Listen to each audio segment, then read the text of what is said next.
Peace, everybody. My name is Maia Crown Williams. I am the founder of MECCAcon, Midwest Ethnic Convention for Comics and Arts. Today we are having part 3 of the Back to Black panel, Back to Black, Accuracy versus Acceptance in Today's Comics. Today we have with us Jason Reeves, Brandon Thomas, Alverne Ball, Dedren Snead, Ian Stephen Harris, Greg Anderson Elysée. Clap.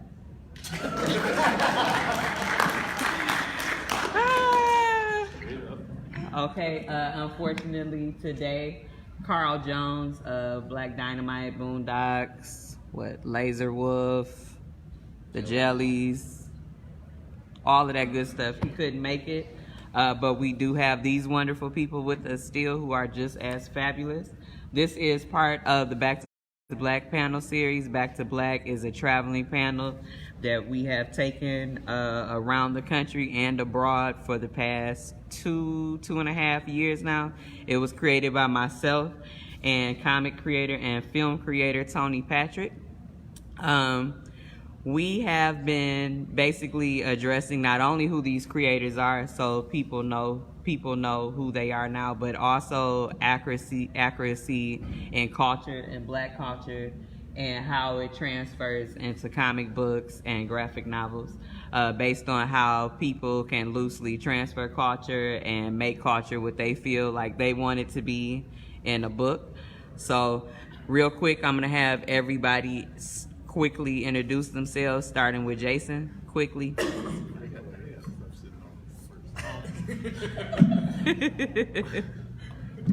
I'm Jason Reeves of 133art.com.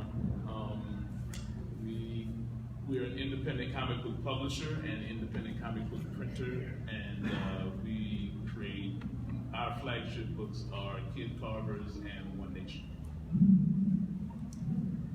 How y'all doing? I'm Brandon Thomas, writer, creator.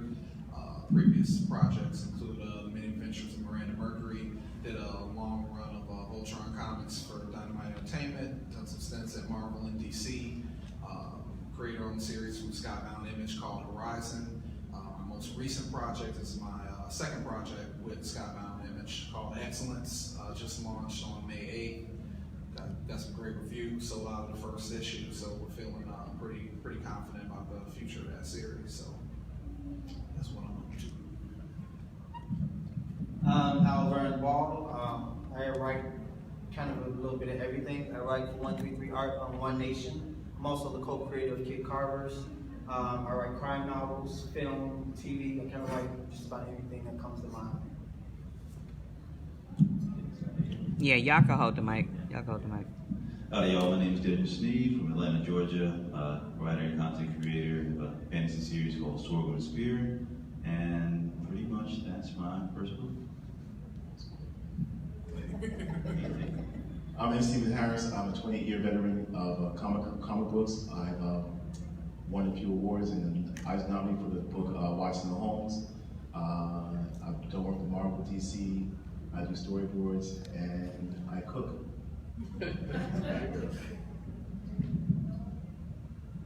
I'm Greg Anderson Elysée. I am the writer and creator of Is Not the Web Spider, and Gentleman, and Marisol. That's all I'm gonna say. Okay, even though this is part 3, we mostly have new people in here, so I will ask the standard questions. So what is your main book if you only had to be able to talk about one book that you all do? What is the main book that people know you for mostly? And what is that book about? And you can give a brief question. We'll start with Greg since he just talked. The main series, as I pointed out, that I'm known for is Not the Web Spider. It's based off of the stories of Anansi from West African and Caribbean mythology. The character is his son. The series follows the two of them trying to bond and grow a relationship while they're hunting down creatures from different universes, trying not to drive each other crazy at the same time. And it's implementing a lot of African, Caribbean, African American mythology, and folklore characters, and so on and so forth. Well, I don't know. I've done so much work. This 28-year vision. The most recent one I'll say is Michael Craig for Wildstorm DC Comics.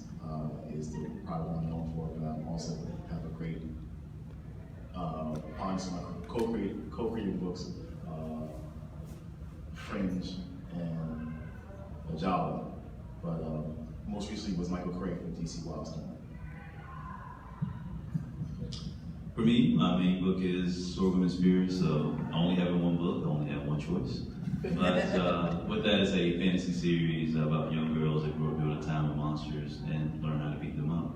So this is my old D&D storyline that's kind of come to life, so that's a very, pretty much the thing I like the most.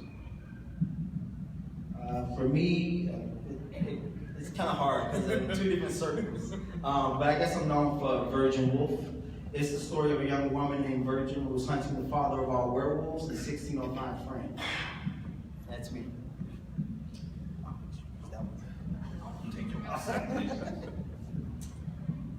For me, probably the Many Adventures of Miranda Mercury, which was an independent project put out in 2011.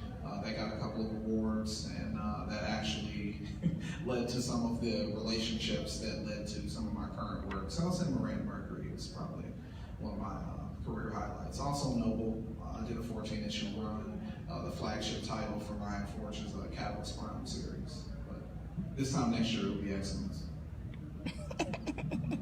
It's already Excellence. I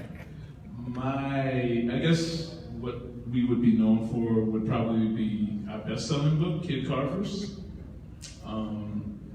You should know about it if you don't. You should come to the table. We'll tell you about it. But yeah, Kid Carvers. So Jason, tell us really quick about all the things that are 133 art, because one of the reasons why I had you on all 3 panels each day is because you definitely do a lot of different work from absolutely every single aspect in the comic industry.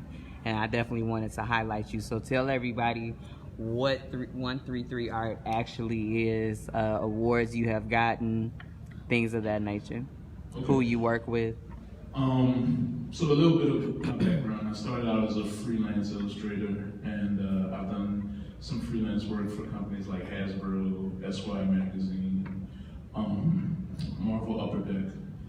I wanted to create my own comic imprint because I wanted to see more, obviously, images of myself, like Black people and people of color in the mainstream comic industry, indie comic book industry.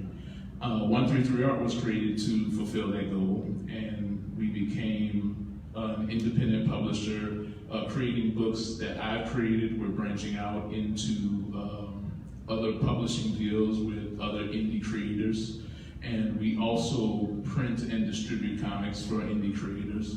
We're an in-house printer, so all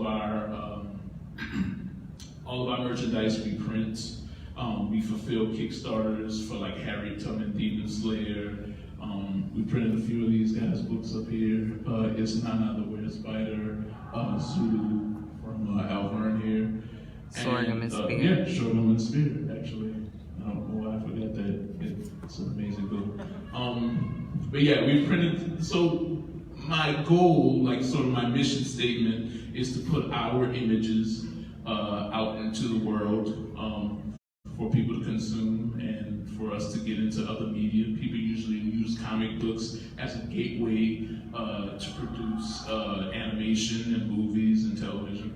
So yeah, my goal is to facilitate those things for my peers and myself, and hopefully, make those drops in the bucket bigger so we can be successful like the Marvels and the DCs, get us a Black Panther out here. I'm thinking that Greg is going to be the first dude to do that. Or Excellence, this guy. So was it hard to get into the printing industry, because that can be a very competitive industry? It's definitely not in our community of Black people that we are known for having printing companies and comic books. I hear it's competitive, but I'm not trying to compete. with established printers and publishers, right? I'm trying to find my own niche and the reason why I've always printed my own merchandise, but the reason why I started offering those services to other indies is because there wasn't a lot of affordable printing for people like us. So I figured I could print my stuff at a reasonable rate that I can make money. So I was like, I'll offer this to my peers. And I don't know that I'm competing with people because I'm offering these services to people I already know, right? I mean, we get some people that come out of nowhere and they're like, yo, print some comics for us and whatnot. And that works too, but I don't feel like I'm competing. I'm just facilitating a need or a niche that I saw. Like I saw a hole and I filled it. And then, we've been going strong for 2 years now. So yeah, I imagine it's hard if you're trying to compete, but I don't have like a huge amount of overhead like a bloated company. It's just me, my wife, and maybe somebody else. So that's how that works. Dedren, was it hard for you to choose who you wanted to distribute your book before you decide to go indie, and what made you decide to indie print as well? Like, what was your process coming into the industry? Because most of the people on the stage, I know they mostly have more properties than you, but what was your process? Because you definitely became very successful in a short time. He has a comic book out called Sorghum and Spear, and it's turning into an animation. And Nichelle Nichols of Star Trek is executive producing it. So he seemed like he quiet, but he fancy. Trust. Every time I look at this book, I joke it's just like a strongly worded pamphlet that I just get like pushing in people's face, like when you go to the airport, and I think people just like buy it to say, okay, that's enough, right? But to answer the actual question, I think it's because I always just look at independent comics as like the stories that were like more authentic.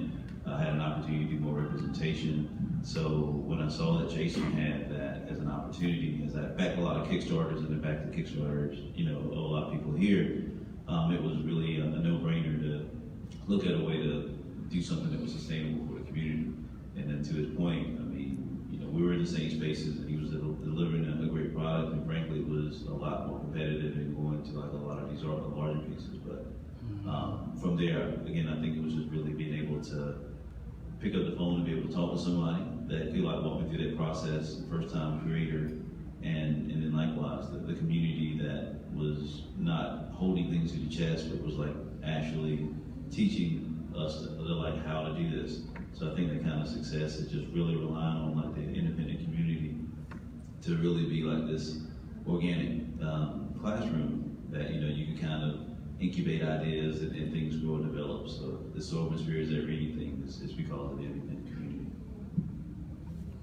What about you, Alverne? What made you decide to, instead of self-publishing, decide to work with someone else in the community? And no, this panel not all about Jason. He's just my best friend. I'm being petty right now. But he's a very big entity in the Black indie community, so that's why I always try to highlight people that are important.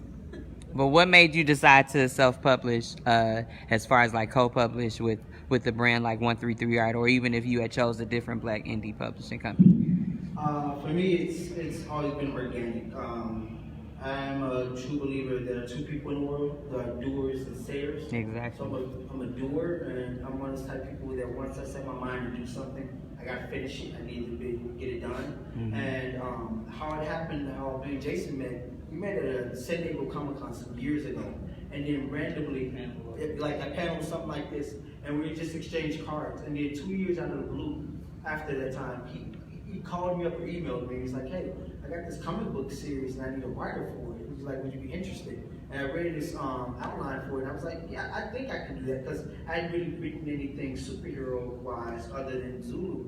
And then I came on to One Nation. We just started clicking, and then we just started talking about the lack of representation and what we saw in the industry. And for me, it was just like, okay, we're on the same wavelength. And so for me, it was like, okay, I'll get this done. And I'm the type of person, like I said, once I get something done, I got to find a way to get it out there. And so I was like, I'll team up with whoever wants to team up with me, and let's just get it done. That's how it works for me usually. Even speaking of representation, two of you all, well, three of you all have comic books that are included in your repertoire series that are centered on Black women or young Black girls. And what made you decide to do that, go that route first? Because it is important. I can start asking with Brandon. For Miranda Mercury, which was a very, very well-known book, by the way. So y'all should definitely look it up if y'all don't know what it is. Thank you. It's actually very well-known. Well, with Miranda, it was just Star Wars. I've seen Star Wars on VHS in my grandmother's house. It was kind of like the most important thing that ever happened to me in my life, and kind of set me on this path of creating things. And for as much as I love Star Wars, there is not a lot of representation in, even in some of the new movies are doing better or whatever. But it just felt like I wanted to do a book about like space heroes where Black people weren't the sidekicks or the supporting characters or the turncoats or whatever. And so I created a story. It's called The Many Adventures of Miranda Mercury, and Miranda Mercury is like the latest in the line of like this long dynasty of like famous science heroes. So it was kind of one of those things where like, oh, okay, well, we're not often seen in space. So in this story, the Black people run space. Like, when one of the Mercuries dies, you have, thousands of aliens from different cultures and planets that'll come out and pay their respects. And that's kind of how that started for me. And it was just one of those things where I hadn't seen many or any Black female space heroes. And I'm just obsessed with those types of stories. I'm obsessed with jetpacks and cool bikes. I don't know how I'm gonna work it out. I'm gonna try to put a jetpack in excellence somewhere. I don't know why. I love flight. That's like my superpower, when I ask people. Yeah. I just love that power. I just love that power set. But that's kind of what led me to creating Miranda. And at that time, I had become estranged from Marvel Comics. I worked for them briefly, and I had kind of like a bad experience at the end of it, where one of my editors, who I thought was one of my kind of few champions in the building, told me like, well, your work is really good. I think, what did she say? She said my work was decent and serviceable, which was like, oh, okay, all right, that's fine. And she just basically said that because, I was Black, like that wasn't good enough for Marvel, even though it's good enough for other people, which is something that you always suspect is the case, but you usually don't expect people to tell it to your face. So I was kind of in a weird spot where I had spent a lot of time and effort and resources trying to break into Marvel Comics, and I broke in and it didn't really end up the way I wanted it to. So I'm like, I need to create my own stuff. Like, I need to create more, and that's what I should be putting my primary focus in. And so the first kind of byproduct of that was Miranda Mercury. So it's a pretty cool series. It won some awards, and hopefully, crossing fingers, it'll be back pretty soon. So I'm not even close to done with it. That's kind of like the one book that I could write forever. Like, I could just write Miranda Mercury stories indefinitely and come up with cool planets and cool aliens, cool villains, and I feel like it's, to me, I was just, in a larger sense, I'm trying to give that feeling that I got the first time I saw Star Wars to somebody else, like that spark that is like, oh, I wanna make up stuff, So, it's a really cool book. I'm really proud of it, and hopefully we'll be returning sooner than later. What about you, Stephen? Because yours is centered on a teenage girl, which isn't that common to have younger Black females. So what made you decide to center it, let alone on the teenage girl centered in Harlem? Well, a while ago, my co-creator and I, just passed away recently, we wanted to do a book centered around a young teen. We were going to collaborate with somebody else because he had the idea, but he had to be a knucklehead, so we ended up. That's the short version. Designing. I had designed a character already, and Rob gave a backstory of the co-creator, Robert Garrett, who was the one that passed away. His funeral was yesterday. Yeah, and he had a backstory for the character, for the whole world, which was to take place in Harlem. And that was pretty much what we centered on. We both have daughters. Mine just turned 21 in April, and his is in her mid-20s now. So we drew upon our experiences when our daughters were younger, teenagers, and the experiences we had, and just the essential experiences they had, like we had with them, when they got in trouble, dealing with their talent, and just making it into a spectacular world with a team of people, or a secret organization that was out to protect the community. And so that was pretty much it. We wanted to have her have special talents, nothing outworldly, just talented gymnast, overachiever, and a desire to be part of the community. Same as following footsteps of our parents and our great-grandfather, which started an organization to protect the community. So we wanted to have a real vibe that was based in Harlem, that harkened back to the Harlem Renaissance, and the history from that and into an area what Harlem has become since then, and take it into an alternate reality where there's a rival organization, but we still dealt with current day events like bullying, gentrification, housing, and police brutality. So, essentially that's it. We just wanted to have, and we wanted, of course, we wanted to represent not only Black people, but the women in comic, or a woman-led or woman-centered comic book, or a young girl to the comic book. And hopefully I'll find a way to continue the story, even though Rob's not with us anymore. So stay tuned. What about you, Greg? Yours is centered on a teenage brother, really young Black man. And what made you decide to make it so spiritually cultural? Because it's very rare that we get not only books that are centered on African spirituality, but they're centered accurately, because most of the time we just get American Horror Story Coven. So for me, I had to say it again. I'm sorry. I hated that show. Go ahead. So just heads up, Crown likes to get me ranting. And yesterday I scared, I guess, some audience members of my rant. But it's not the word spider. What inspired that was I would ask people in general, especially a lot of Black people, if you've heard of Anansi, the spider. And I've had a good number of them say, "Who is that?" Like Spider-Man. And I just felt of all the Black gods out there, I feel like he's probably the most well-known, most popular. So it's a little weird when, to me, people don't at least have heard of him. I'm glad that now, like shows like American Gods, people are starting to get more associated with who he is. But at the time, that was one of the things where I wanted to change that narrative. And so my character is his son, and Anansi being the god of stories. I wanted his now to represent the next generation, reclaiming his roots, reclaiming the stories to keep them alive. So which is why, as the series goes on, he's meeting more and more different Black spirituality characters, from like Africa, Caribbean, African American.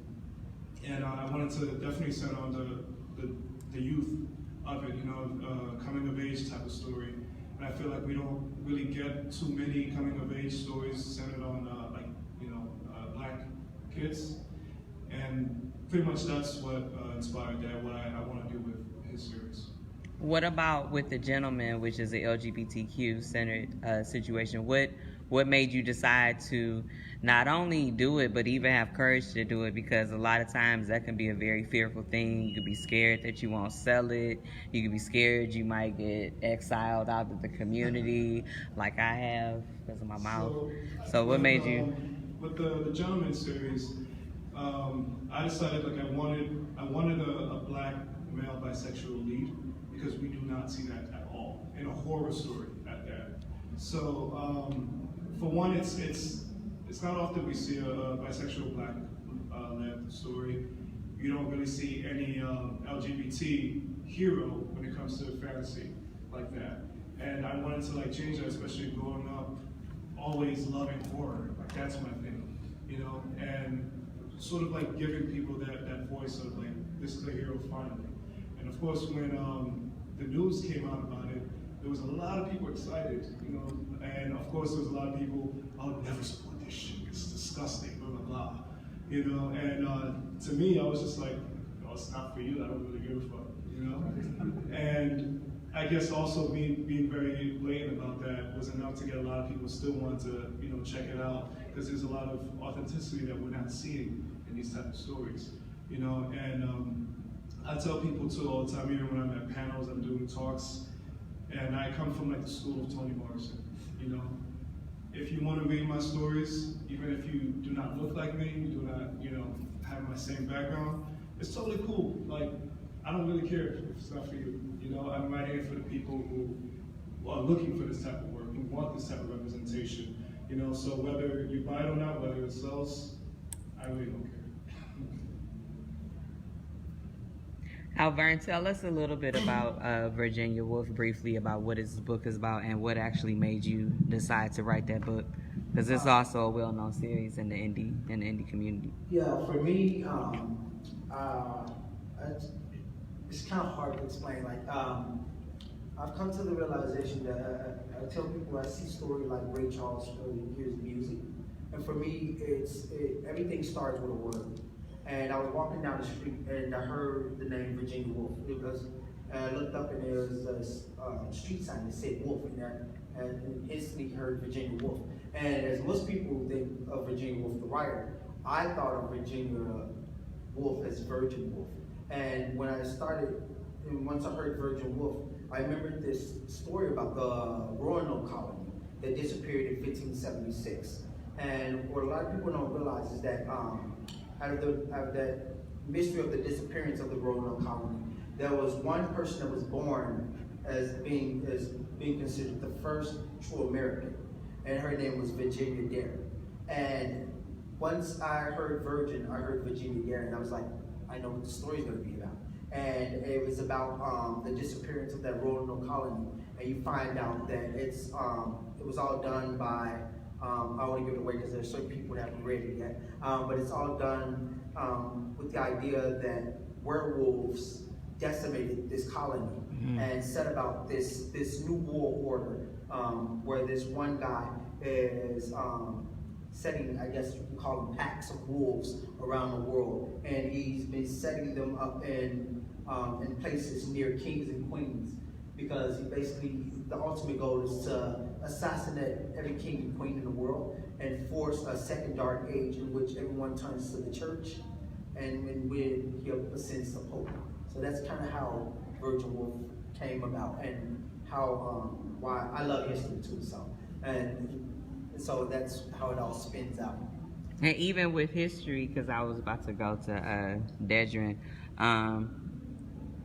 while there is a lot of representation of Africa and African stories in comic books, the difference between Dedren Snead is he goes in actual detail in Sorghum and Spear. He just like, oh, they from Africa. Well, we're Africa. Well, what's their culture? They African. So, you know, what made you decide to be culturally specific in everything and doing so much research about the women in that tribe and in that village? And what made you decide to create a story that is such as powerful as Sorghum and Spear and represent Black women in such a correct and amplifying way? Well, I guess a part of it is just liking history. Like, I just like a lot of different cultures. I think that's kind of pointed my interest. Like I said, like, this is all started out as a Dungeons and Dragons game that I wrote a long time ago. And what happened is, I tell people, like, I grew up in the Forgotten Realms. Like, Forgotten Realms, Dragonlance came out, and then this module came out that was called Dark Sun. And I immediately ran home and, you know, got my money together and filed it. And it actually had, this is supposed to be the quote-unquote people of color version of Dungeons and Dragons. The more that I read it, it just really felt like it wasn't representative of what I thought it was going to be.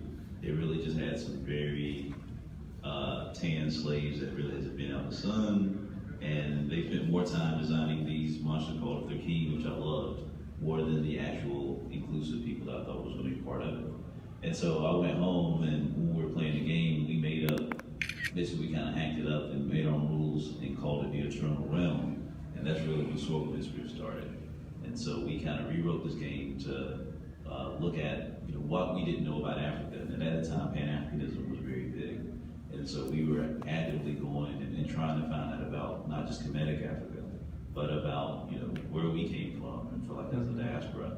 And so with that, we kind of been building this over a period of time, but just trying to find, and Greg said it well, like the true stories of just history and heritage. So once we found that was better than anything I could have made up. Mm-hmm. And it was just more of a highlighting just the truth of history versus trying to, which was more fantastic than what I could write. And so kind of learning about not necessarily specific to Black culture or African culture, but as I try to say, like a diaspora of the way that the world interacts. Because I mean, we're in that space now with the internet, the world is very small, and at the same time, looking to like explore what's different about people, and more specifically the Sorghum and Spear. I felt like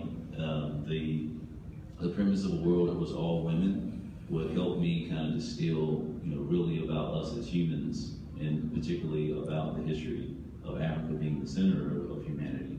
That I'd have a great opportunity to do that, and I had to challenge myself as a writer to write about African women and African girls that like other African girls. And you deal with that, and Greg speaks to it well. I mean, that's really as niche as you possibly can get. Young lesbian African girls that beat up monsters. And to do that myself, not being a young African girl that likes girls that beat up monsters, means I have to do my research. And that also means that I have to be not culturally sensitive, but cognizant of the people that actually represent. So that means not just drawing them well, but you have to talk to people. You have to get people that this impacts and influences involved, and not just as your customers, but as your partners. So that for me meant that I had to make sure that a majority of the people that I work with had to be women. They had to be LGBTQ. They had to be artists of some note, because they had to help uplift me to a place where putting Sorghum and Spear beside fantastic works like these folks on this panel, that I just didn't look like I was just some guy trying to cash in. And he has some of like the absolute best artists on this project. So make sure you all look up Sorghum, Sorghum, Sorghum and Spear, because it's really a good project. He has an anthology coming out also with some of the best writers in our community. Professors, known Afrofuturists, the real Afrofuturists, not the ones that's just saying Afrofuturists to sell tickets to the events. There, he actually got Cherie Renee Thomas and folks of that nature on his project. But I'm gonna talk shit. So yeah, this is just me. So yeah, just make sure you all look up all of their projects that they have been mentioning, because while I work with all these people actually are on this panel and in our entire collective at Motor City Comic-Con. These actually are severely well-known creators in the community. And one thing I always work on is making sure that we all expose all of you to people in the Black indie comic community, because while I take it for granted that I know everybody, I can't get mad at somebody white because they don't know who I am if I'm not making a platform for all of them to make sure that y'all know who we are, because we the shit and y'all need to know who we are.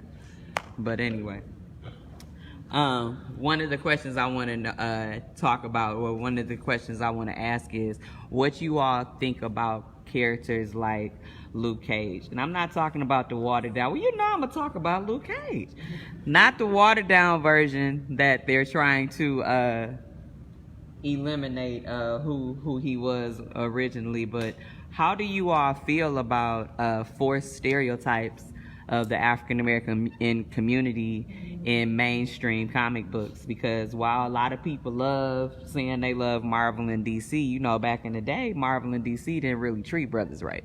We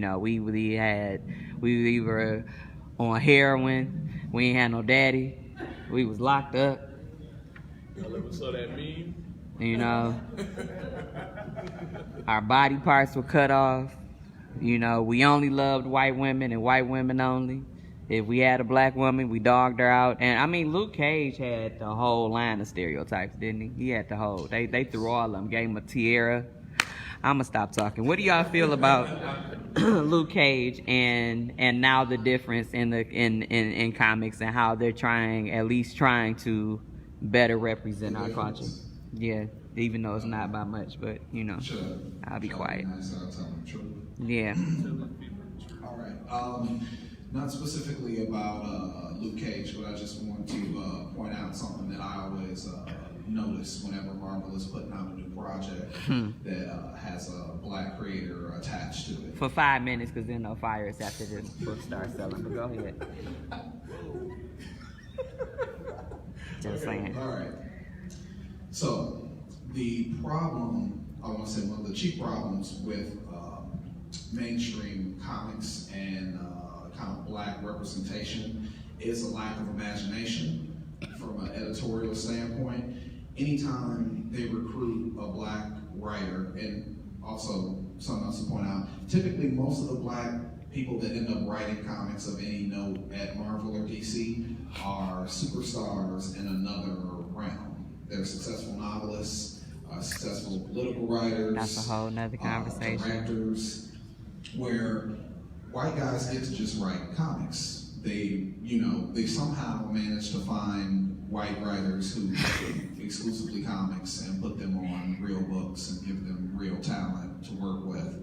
But anytime there's a black creator, number one, they have to be super successful doing something else. And number two, 95% of the time, they end up writing Black Panther comics. And it's one of those things that just drives me nuts. I don't understand why I don't understand why they go out and they recruit black writers and they can't put them on Captain America or Iron Man. Yeah, I was worried about me. Any of the, like hundreds of white characters that they have. And that's what I mean when there's just a lack of imagination, where they just assume. I mean, I love Black Panther, but I do not want to write that book, ever. I don't know if it's because of the great fondness I have for Christopher Priest's work on the title. Right now, I don't feel like I can contribute anything to it, but I know for a fact that, I got a little, hot book out. And I know sometime in the next few months, Marvel or DC is going to contact me and they're going to be like, hey, you want to write, first of all, they'll say Black Panther. And then when I say no, they'll say, you want to write Blade? Look, I love Blade. I would destroy a Blade book. But it's just the assumption that we are only interested in quote unquote black things. When I started collecting comics, my favorite characters were the new Robin, who they had just introduced, named Tim Drake, and Spider-Man. And for a lot of people, for a lot of us growing up, we had no choice but to, identify with white characters. And it's easy because, we're all human beings. But I feel that a lot of mainstream comics, they're very lazy in kind of their focus, because they have this thing in their head where they're like, well, I don't know if we can let like a black dude write Spider-Man because, then it'll be black. Like Peter Parker's gonna be black now? Like, no, but they think it'll be about black things. And I don't even know what black things, in mainstream spaces usually means like struggle. It's like the civil rights, it's like slavery and like the civil rights movement. It's like, I don't know, I just like kick-ass action sequences. I mean, I love John Wick. I thought John Wick just, I love beautiful violence, but you have to work extra hard to get people to recognize that is something that we would be interested in as black creatives too. And another problem with that is that typically the books that are based on black characters, they don't get the same kind of creative resources that Marvel and DC usually gives their biggest characters. Here's a trick. You can always tell how the mainstream companies feel about a particular project or a writer based on the artist that they're working with. Ooh, he talking too much. So you will have a situation where Ta-Nehisi Coates, extremely successful political writer, great writer. When he got on Black Panther, he was working with Brian Stelfreeze, who is one of the dopest accomplished artists that comics has ever produced. right? If I was writing Black Panther, if they convinced me to, I wouldn't get Brian Stelfreeze. They gonna get somebody they never heard of ever. Right, exactly. They paid $13 Somebody's, per page. First job or tryout book, even though Ta-Nehisi Coates doesn't really need Brian Stelfreeze because he's Ta-Nehisi Coates, but I would need Brian Stelfreeze, to get somebody to pick up that book. But that's a little, that's a kind of a little inside baseball for you. When you look at the artists that these writers are working with, based on the artist pedigree, you can tell how serious the company is about making sure this character kind of penetrates into the market. So, I know it's not about Luke Cage, but I just like talking shit about Luke Cage, so he's not my that's favorite. Kind of what I would like to see. Comics are doing slightly better, marginally better, because there are some Black creatives out there, but we need to get to a place where Black writers get the same resources and the same opportunities for failure that white creatives do. White dudes get to cancel books, over and over again and keep getting jobs, but what tends to happen with us is you get a tiny little, project with an artist that someone's never heard of, and it doesn't sell, and then they use that against you, and they say like, oh, well, the book didn't sell. It's like 75% of the stuff that comes out doesn't sell, but it only really matters when it's one of us creating it. So we are making some progress, and most of the problem deals with editorial, because editors tend to hire who they know.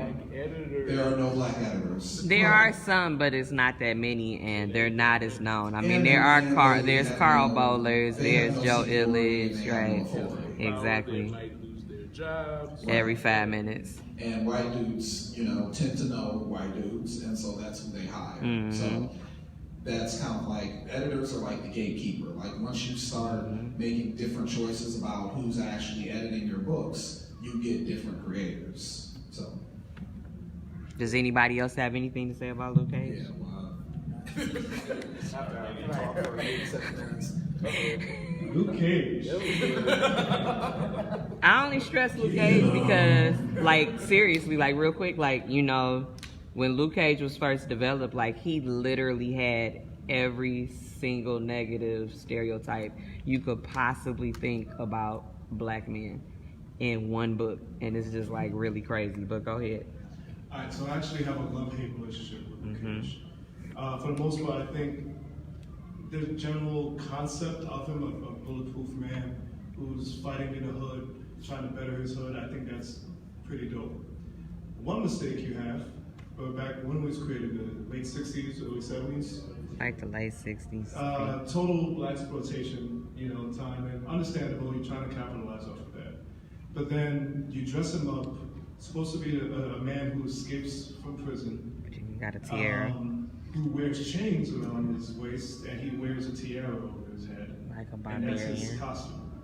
And he's being written by these white men who believe that Black people speak with, "Hey there, John Turkey," And that was his catchphrase, and "Sweet Christmas." Even though now some of us say "Sweet Christmas," Because of the show, yeah. But it didn't quite make any sense until maybe Dwayne McDuffie, a Black writer, decided maybe he said "Sweet Christmas" as a way of, he didn't want to get in trouble cursing in front of his grandmother, and it was it takes a Black man with some type of history, some background, to come up with, at least to make that seem, give us some structure, some substance. It's a muddled iconography that is just kind of messed up, right? You get all of these different messages when you look at Luke Cage or when you read Luke Cage. Yeah. And had they, like Dedren was saying, had they did the research or partnered with the people they were writing about, then it might not have been so muddled and so ridiculous. It's very,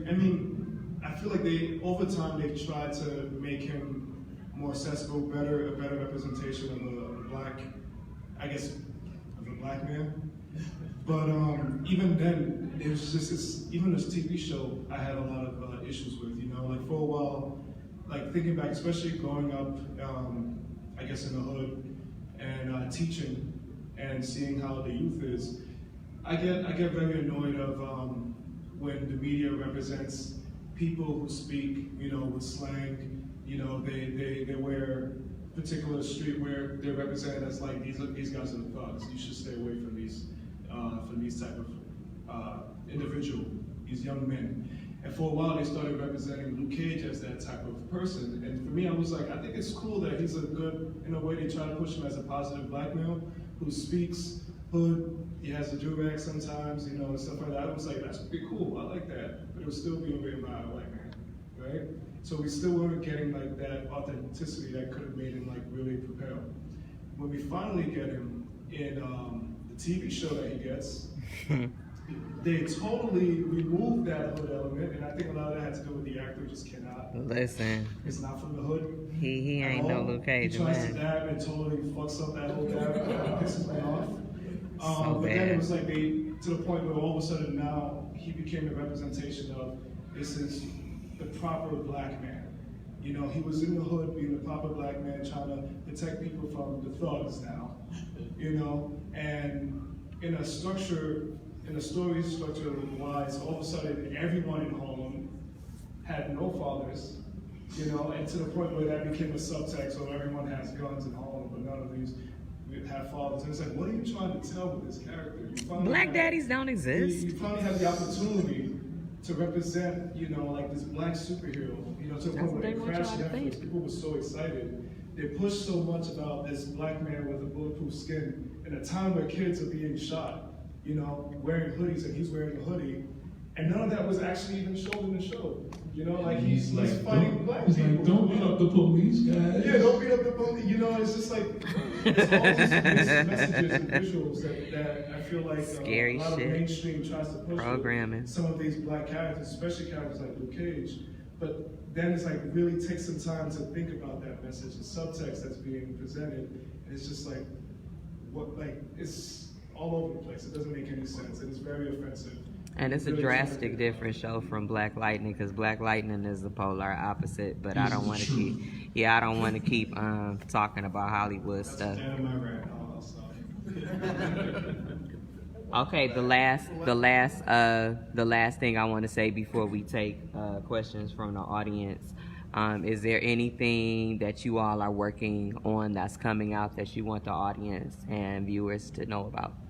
Or where can they find you on social media? You can find anything 133 Art on social media.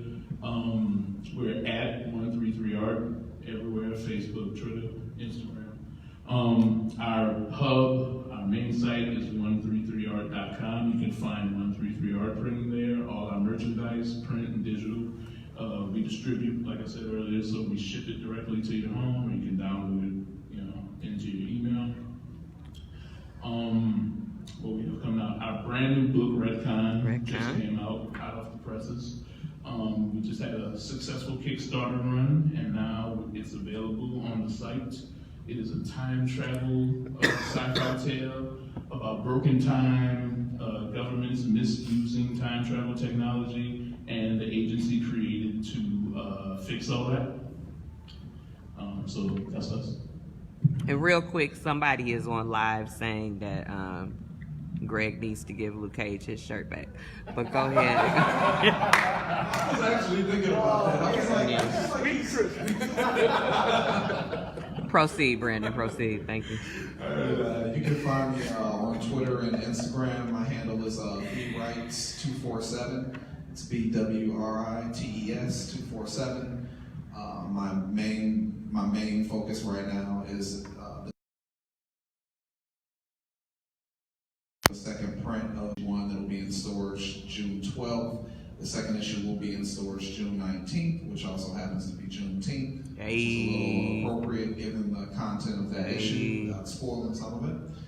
And that's my main thing for right now. I have some other things in the works that'll be showing up at the end of this year and the beginning of next year. But right now, for me, it's really about excellence and making sure that this book goes as far as it can go, as quickly as it can go. And it's really an interesting book for me. It's a very personal story. Like the father-son relationship that is the core of the book is unfortunately, it's very accurate to my own.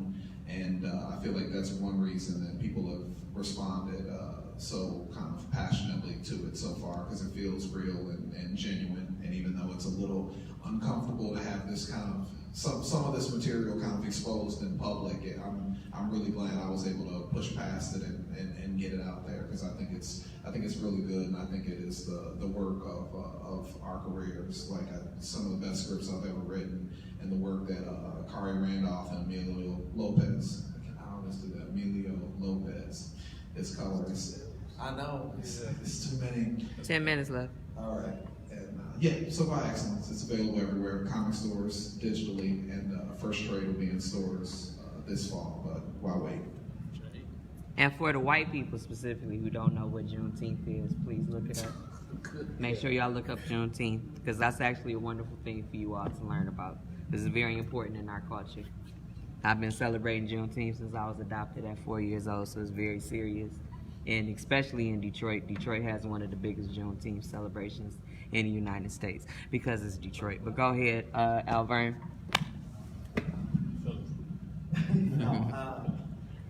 And I was trying to think about what I could talk about, what I couldn't, because I have so much stuff I'm working on.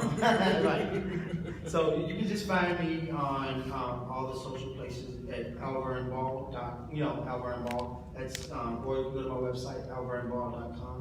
I think the biggest thing I can talk about, I can talk about this. I had a graphic novel that's coming out next year called Rhineland Bastards, and it's a true story about a group of Afro-German entertainers who band together and fight against Hitler and his Nazi regime in order to save millions of Afro-Germans from extinction and sterilization. Okay. Dedren?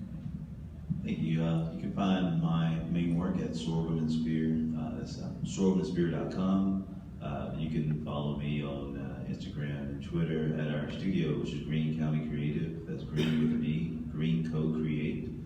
And I've got a Kickstarter that will come up for a new book that I want to release called Turnkey. That's pretty much Dungeons and Dragons meets Orange is the New Black. And I'm going to do a prison heist back in D&D times. And that'll be coming out here in a couple of weeks. And we'll get some URLs and stuff for that once we get fast to show. Thanks, y'all. All right, currently I'm working on a book that's a metaphysical martial arts epic called Indigo Clan. That I'm working on it now, so I'm not sure what's gonna come out, maybe this year, maybe next year, I don't know. Was that? Just one of them. I didn't 7 minutes, y'all. We got time for audience show. That's not mine. And currently you can still pick up my books, Ajala and The Fringe, and also Michael Craig. And you can reach me on Instagram, Facebook, Tumblr, and Twitter at nstephenharris. And you see all my other stuff there. And my website at nstephenworks.com. So I talked a lot about It's Not the Word Spider. I have a lot more of that same concept going on for the rest of the year. And if you come down to the C block. C block? C block, yeah. I'm actually almost sold out of it, but if you want to take advantage, I'm keeping the discount sale and free shipping if you want to pre-order. And I will start sending that by the time I get home, I guess tomorrow. The next series that I'm doing, there's MECCA, which is a space pirates series, which is about these siblings who find the lost treasure of their parents. Of course, that attracts different bounty hunters and space pirates and aliens to come looking after them. And also, once again, Gentlemen, which I usually say it's Lovecraftian inspired, but without his racism. And another ultimate fuck you to him because he also was a homophobe, so very much much bisexual lead. I think it's a pretty cool concept to have. Okay, so come by, sell copies of both. You can come by, check them out. Does anybody have any questions, even though we only have 5 minutes? I just scared y'all from asking questions, didn't I? Okay. All right. Well, thank y'all so much for coming. I definitely appreciate it. Black people are wonderful, and that's just the reason why I'm here, to let y'all know that we dope. So thank y'all so much. Clap.